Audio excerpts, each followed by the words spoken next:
Son tir qui rate la cible, 5 mars à la pointe gauche, s'avance, cherche les options, fait glisser. La rondelle est derrière le filet du Rocher, veut envoyer devant. Les Foreurs plus rapides sur la rondelle en début de match. Bernier refait le devant pour Lefebvre. Lefebvre veut dégager en territoire ennemi. Schaefer va venir récupérer. Attention, Schaefer avec la rondelle, cherche les options, va envoyer dans l'enclave, passe transversale, le tir, le but! Quelle belle passe de Maxime Schaefer! Nathan Lecomte qui marque, c'est 1-0. Liam Lefebvre qui s'est servi de la bande là, pour remettre en zone adverse et Schaefer qui était là. Ce dernier a été patient pour remettre à Nathan Lecomte là, le droitier qui était du côté hors l'aile. Alors, enfile l'aiguille là-dessus après avoir obtenu plusieurs bonnes chances. Lindet retourne au banc là, avec une autre bonne mise en échec appliquée. Déjà une deuxième aujourd'hui. La belle, courte passe, c'est un beau jeu. Opportunité pour les Foreurs. Un tir bloqué par Brécourt. Le retour, le tir qui est arrêté par Raphaël Brécourt sur le retour. De l'autre côté à Leroux, 35 secondes encore à la pénalité. Paré à Leroux. Leroux cherche les options, retourne à Paré. Son tir de loin qui dévie et le but. Un tir de la ligne bleue là, de Paré qui bat Raphaël Brécourt. Semblait peut-être un peu à sa gauche, mais rapidement les Foreurs créent l'égalité, Jonathan. Ouais, sur une passe justement de l'ancien des Saguenay, Jérémy Leroux. Écoute, le tir d'Anthony Paré qui provenait de la pointe, un puissant tir. Il y avait, oui, du trafic devant le filet. Puis la rondelle qui a également effleuré le poteau quand même, là, à la gauche, à la droite, pardon, de Raphaël Brécourt. Donc, ça fait en sorte que ça signifie en fait que c'est un tir parfait. Et puis, ça a peut-être effectivement changé de trajectoire également. Raphaël Brécourt, au final, n'y pouvait pas grand-chose. Il y a une passe pour Toussaint derrière le filet. Toussaint avec la rondelle. Fait glisser pour Watson Bucci. Bondard va intercepter. Bondard veut dégager. Berthelot intercepte. Quelle présence de Christophe Berthelot qui laisse derrière à Tourigny. Une longue passe pour Lavoie. Lavoie s'avance. Une passe dans l'enclave pour Watson Bucci. Retourne dans la ligne bleue pour Tourigny. À son tir raté, mais ça devient une passe pour Lavoie. Thomas Lavoie, une feinte. Envoie dans l'enclave. Toussaint, son tir. Le but! Alexis Toussaint qui poursuit sa séquence. Un troisième match de suite avec un but. Un certain Thomas Lavoie et Jordan Tourigny, pas les derniers venus. Donc, on était assez passif. Le conservateur chez les Foreurs de Val-d'Or. Le gardien de but, Émile Beaunoyer, avait perdu son bâton depuis un certain temps déjà. Et par la suite, le Lavoie récupère un tir à son tour qui rate la cible. Demers ne peut récupérer. La rondelle s'en va en zone neutre. 5 mars à le disque. Courte passe devant pour Rioux. Rondelle déviée. Guité veut venir récupérer. Guité en entrée de territoire. Guité s'avance. Il y a de l'espace. Son tir passe dévié par Lindet. Le but! Anton Lindet redirige le tir-passe d'Émile Guité. Et c'est droit. Vincent Moreau, sauf erreur. Là, je ne veux pas dire n'importe quoi. Ouais, exactement. C'est ça. Donc, avait été chassé, lui, le 30 novembre dernier, dans la victoire des Saguenay. Donc, voyons voir de quelle façon il va se comporter. Peu importe. Là-dessus... Desruisseaux face à Brisson. Brisson l'emporte. Veilleux. Un tir de loin, le but. Un tir que Raphaël Brécourt n'a jamais vu. Et c'est pas n'importe qui marque. Philippe Veilleux, c'est 3-2. Ça a été dévié par Maxime Coursol devant le filet. Donc, peut-être vu d'où la rondelle était partie. Sauf que l'excellent lancer de Philippe Veilleux là, a été touché par Maxime Coursol, son compagnon de trio. Alors, c'est vraiment ce premier trio des Foreurs de Val-d'Or qu'il faut surveiller. Est-ce qu'on va aller voir à la reprise vidéo? Là, ben, pour l'instant, des changements du côté des Saguenay. Schaefer et Lefebvre doivent quitter le territoire. Il y a hors-jeu, retardement. Ça permet aux Foreurs de prendre tout le temps nécessaire.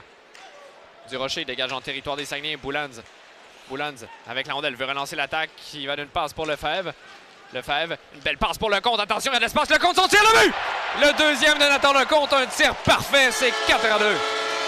Encore une fois, Liam Lefebvre hors l'aile. Donc, Vincent Moreau là-dessus n'était pas prêt vraiment à faire face à ce tir sur le premier lancer de la période. Les Saguenay. Jeu remporté par les Foreurs, sans territoire annulé par la chance qui fait glisser à l'intention de Guité. C'est raté. Fortin, sa courte passe captée. Une longue passe de Brisson pour Coursol. Une passe transversale, mais là, Coursol a chuté. Là. Lindet vient récupérer le disque. Lindet avec la rondelle s'avance. Lindet, son tir bas bloqué. Le retour pour Guité, son tir à la but! Quel beau jeu d'Anton Lindet qui avait vu la séquence lundi. D'Anton Lindet au dépend de Maxime Coursol là, qui savait pas trop quoi faire avec cette rondelle. Là, puis s'est ramassé cul par-dessus tête.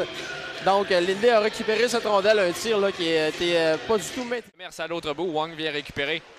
Une chute difficile là, de Demers, mais les Saguenay interceptent. Desruisseaux, la rondelle est dans les patins de l'officiel. Refait le disque amassé. Avec 4 secondes, les Saguenay n'auront pas réussi à profiter de leurs occasions. Wang, une longue passe pour Desruisseaux, c'est derrière lui, c'est intercepté. Cossette-Ayotte envoie devant, mais Wang intercepte à son tour, relance l'attaque. Alex Wang s'avance derrière pour Mancé. Son tir bas bloqué, le retour. La rondelle dans les patins de Mancé. Mancé, son tir, le but! Quelques secondes après la fin de l'avantage numérique, Maxime Mancé qui marque, c'est 6-2.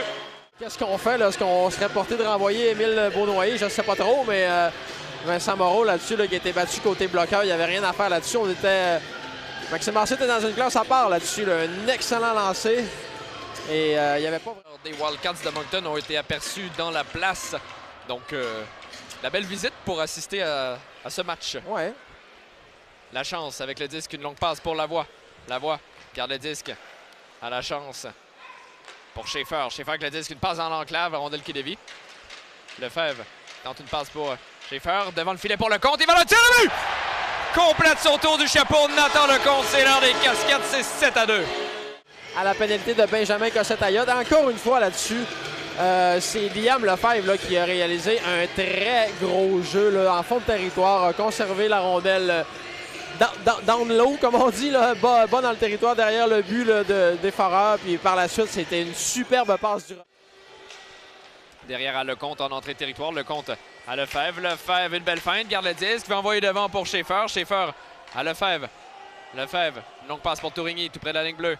Tourigny à Lefebvre. Sur réception, son tir bloqué. Schaeffer avec la rondelle. En va devant pour Lecomte. Son tir de but! Un quatrième but pour Nathan Lecomte. Et une autre passe pour Lefebvre. Et Lecomte là-dessus. Et vraiment récompensé là, de chacun de ses buts qu'il a ratés au courant du voyage dans les Maritimes. Là, les chances n'avaient pas manqué, mais ça ne voulait pas rentrer. Frapper le poteau également, même avant de partir en voyage. Lob en zone neutre. Daigle veut récupérer, mais Massé vient lui voler la rondelle. Massé, quelques feintes. Massé fait glisser pour Vermette, le roux qui est là. Desruisseaux dans le fond du territoire. Desruisseaux envoie pour Vermette à Massé. Son tir bloqué, le retour à la vue!